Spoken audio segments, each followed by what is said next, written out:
So this is the Mendocino Complex fire. Right now, these firefighters are conducting a burn operation, and what they're trying to do is burn off all this green vegetation to widen the containment line and stop the progression of this blaze that's already become California's largest. Fighting wildland fires is a vastly different beast than battling flames in an urban environment.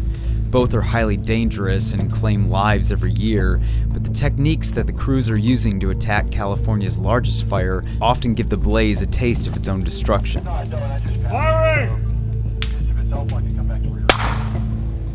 We hear, these pops going off, their flares kind of shooting into this greener vegetation.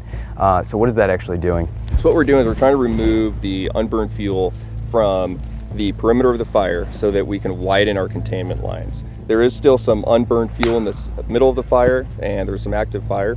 So really the goal is, if any of that fire flares up, we get a wind shift and it blows into the containment lines. It's a wider containment line.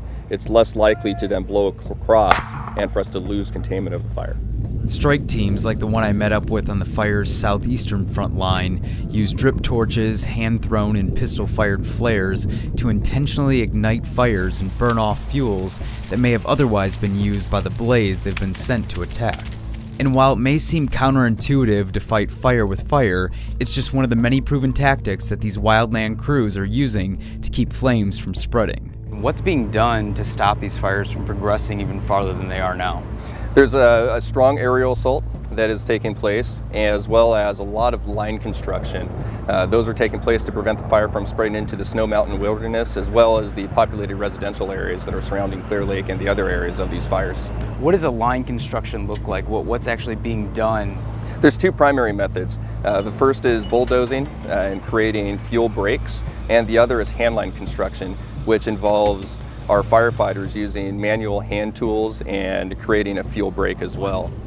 To see the techniques Vestal had mentioned firsthand, I rode along with CAL FIRE Captain Christian Linneman inside the fire's perimeter, where crews were attempting to get a handle on the flames spreading across the mountains above the small town of Stonyford. And there's a dozer. Just a tank. When we neared the top of the mountain, we were able to see the flames licking across the treetops, sending up a thick column of smoke a half-mile wide. And the breeze is starting to kick up, as you can see, because when we first came out, the column was going more straight up. Right. And now it's being pushed over, so that means increased winds, okay, which means increased fire activity. With especially the droughts that California's been having, we had, out of 8 years, we've had one good year of rain. Right. And so with that, you're going to have a lot less moisture in all your fuels, especially your bigger fuels that usually will see more moisture. They're not having it. Fighting this historic wildfire is just as complex as the factors that have pushed it to burn more than 300,000 acres, an area equal to the size of Los Angeles. With ever-warming temperatures, high winds, and bone-dry vegetation, firefighters on the ground and in the air have had to aggressively combat these flames with every tool and technique they have at their disposal, whether it be behind the wheel of a dozer cutting massive lines in the earth or dumping hundreds of gallons of water from a Black Hawk helicopter. And you can be sure they won't quit until every flame's been extinguished. You got a good way out? Yeah.